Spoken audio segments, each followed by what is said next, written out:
All right, so the last object that we are going to explore in this unit is the sphere. You're all familiar with a sphere.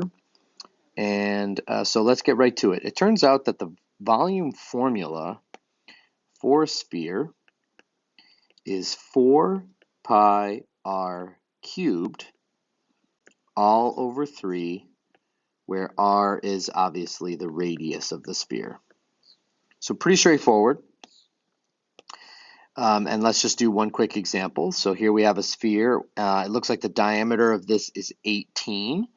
So that means our radius is going to be 9.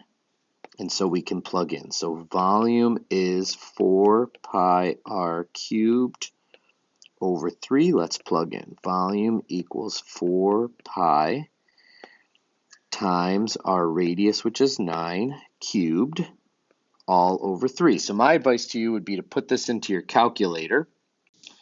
And when you do that, I would leave the pi out of it at first. So what I did was I did 4 times 9 cubed in my calculator, and I got 29 over 16 pi divided by 3.